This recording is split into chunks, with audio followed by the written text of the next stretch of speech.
Struggling rancher bought a girl labeled too wild for man, unaware she was born to ride beside him. They called her wild, a girl untamed by rules, men, or fear. She came from the kind of life that scraped a woman raw, where tenderness was weakness and silence was survival. Tessa wasn't born for front porch lullabies or soft-spoken futures. She'd been bartered from one broken homestead to the next, a name with no roots, no anchor. The last place she found herself was Red Hollow, standing in the center of a saloon, where men paid silver for silence and obedience. Tessa gave them neither. That was the day Bo Dillon saw her. Before the story begins, if you're someone who believes in redemption, in finding love in the most unlikely places, and in the kind of bond that grows through hardship and fire, then you're in the right place. Subscribe to True Soul Stories now, so you never miss a tale that stirs your soul. Like this video. Share it with someone who believes love can still bloom in hard soil, and let's ride together into the heart of the story. Please consider subscribing. Now let's begin.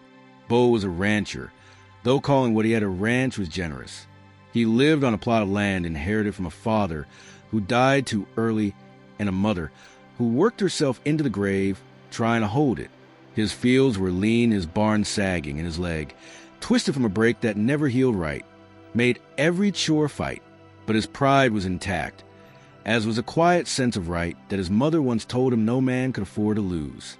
When he saw Tess in that saloon, all fire and defiance despite the rope on her wrists, something old and aching inside him stirred. He didn't buy her like a man buys livestock.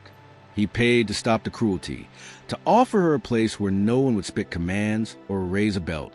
She said nothing when he untied her. She didn't cry, didn't thank him, just walked beside him into the cold Wyoming night, the wind at her back and something cautious in her eyes. Bo brought her home, if it could be called that. 2 rooms and a loft, a kitchen that smelled of smoke and old wood, and a barn that leaned like it was tired of standing. He gave her the loft and made no demands. He offered no promises either, just a space to breathe, and for days that was enough. Tessa worked like someone used to proving her worth. By dawn, she'd stoked the stove, drawn water, and mended what needed fixing. She didn't ask questions. Bo didn't offer small talk, but the silence wasn't empty. It was careful, like 2 wild things circling, waiting to see who flinched first. Then came the day Bo fell. He was hauling feed when his leg buckled. Tessa was at his side before the dust settled. She didn't hesitate, didn't mock. She just helped him up, steadied him with strong arms, and a muttered curse under her breath about stubborn men. That night, she brought him coffee by the fire. They didn't talk about it, but something shifted. The weeks turned. Winter melted into spring. Tessa rode the fence lines each morning now, her figure steady on horseback, hair tucked beneath an old trail hat. She fixed what broke and said what needed saying. The ranch began to hum again, not loudly, not proudly, but steadily, like a heart remembering how to beat. And Bo watched her, quietly, the way her hands moved over a saddle, the way she planted flowers under the porch when no one was looking. He never asked what past she carried, though he could read it in her scars. She never asked about the woman who once left a man like him with a house full of ghosts. Then came the stranger, clean-shaven, fine suit, eyes that looked past you while pretending to see. Said he was from the bank, waving documents and smiling wide. Tessa smelled the lie before the man opened his mouth. She read the paperwork, pointed out the clause meant to steal Bo's land. She stood between him and the trickery with a spine made of iron. Bo didn't say thank you with words. He did it the next morning with 2 cups of coffee instead of 1. He did it when he let her tally the ranch ledger, trusted her to speak at the feed store, ride into town on her own name. He never tried to own her. He gave her something rarer, space. But healing doesn't come in straight lines. One morning, the loft was empty. No sound of boots, no kettle on the stove. On the table, a note. Thank you for letting me survive. She hadn't run far. She hadn't meant to run at all. But something inside her said she didn't belong. Not really. She was a wild thing, after all, and wild things didn't get to stay. They survived. They moved on. Bo found her by the creek. He brought her a handkerchief she thought lost, a piece of her mother, worn and stitched with blue flowers. He didn't beg. He didn't shout. Just stood there and said, "You belong here," not because he needed her, but because she deserved it. And for the first time in her life, Tessa believed it. Summer arrived with blooms and bees, and a ranch reborn. The land was no longer dying. It pulsed with life. Cattle roamed, fences held, and the garden overflowed. Tessa rode like she had been born in a saddle. The townsfolk called her Miss Tess, and Bo just called her home. Then the twist. The old bank man returned, but not for papers. He came with a marshal and a warrant. Not for Bo. For Tessa. Turns out McCord, the drunk who sold her, had family with power. They claimed she'd stolen something from his house before fleeing. A necklace. Cheap, but with just enough worth to twist the law. The marshal didn't care for stories. Just the paper. He said she had two choices. Come quietly or be taken. Bo stood between them. The marshal raised a hand to his holster. Tessa stepped forward. She looked at Bo one last time, her voice steady. "I'll go, but not because I'm guilty." Bo's face was carved from stone. He didn't speak. He just watched her go.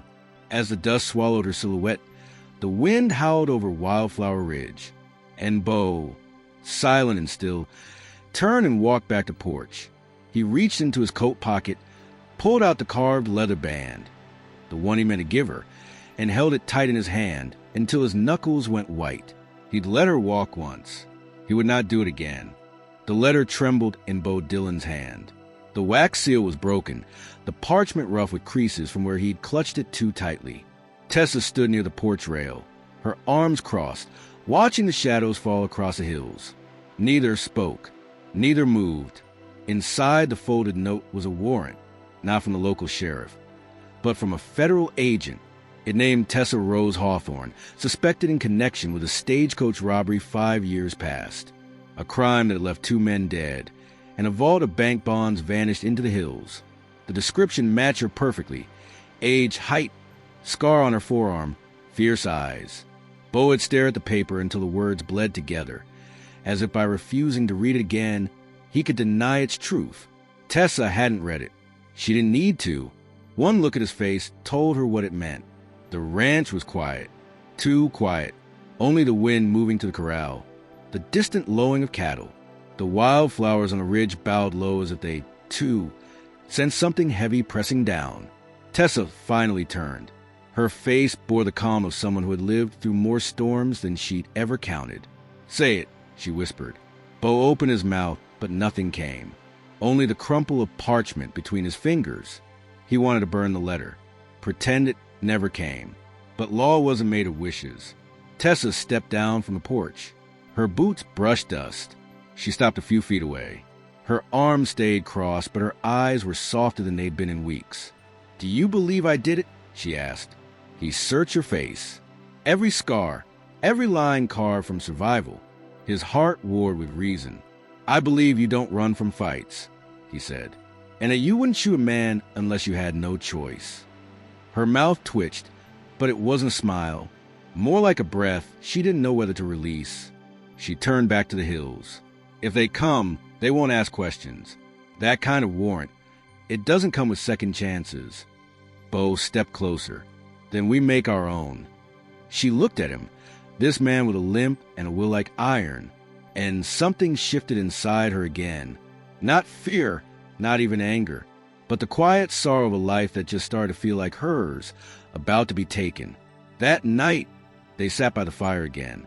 No words passed between them, only the quiet hum of wind through the eaves and the low crackle of flames. Tessa held the old branding guide in her lap, turning pages slowly. Bo watched her without speaking. The next morning, she rose before dawn. She saddled the fastest horse, not to flee, but to ride into town. If the law was coming, she wouldn't let them ride in blind. Bo watched her go, jaw tight.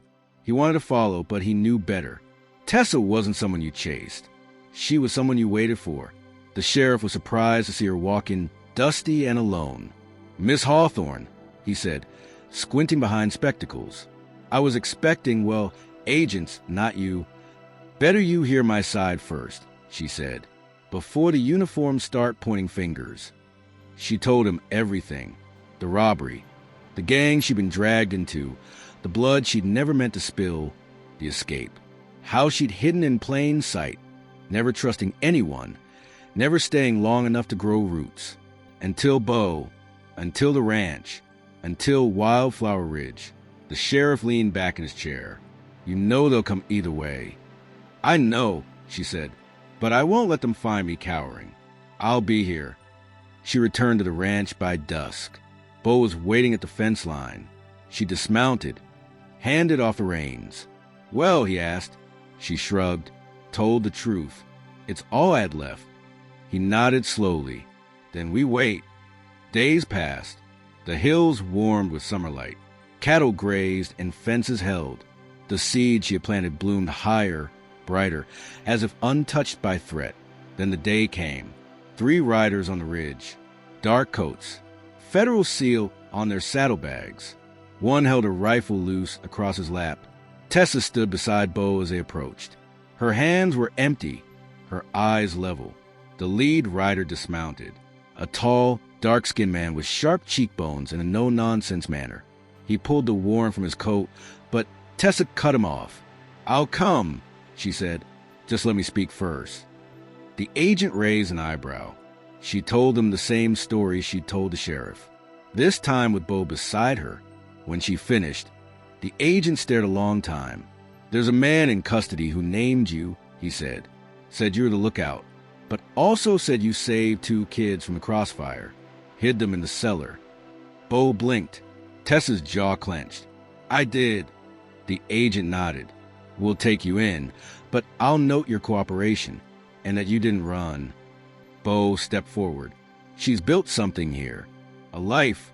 You take that into account, too." The agent glanced at Bo, then back at Tessa. "We'll see."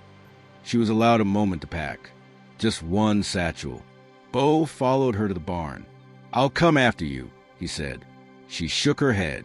"Don't. Let me fight this my way." He reached into his coat, handed her the horse rein again, the one she'd wrapped around her wrist. "Just something to hold on to," he said. She nodded. "I'll ride back with it when I can." They didn't kiss.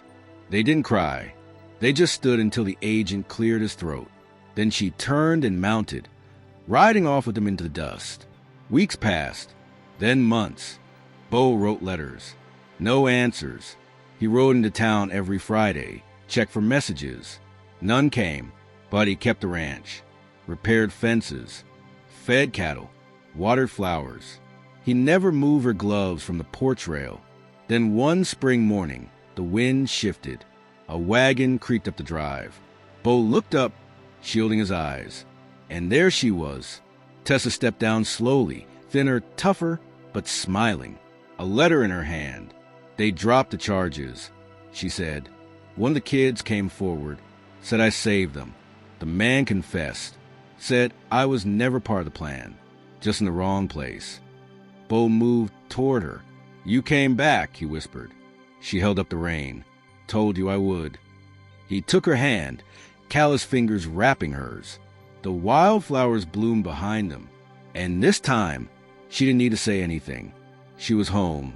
If this story stirred your heart, if you believe in redemption, wild strength, and love that grows to the hardest ground, then you're in the right place.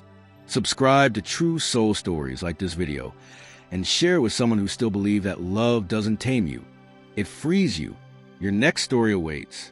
But for now, remember, love this real doesn't end. It roots, it rides, and it returns.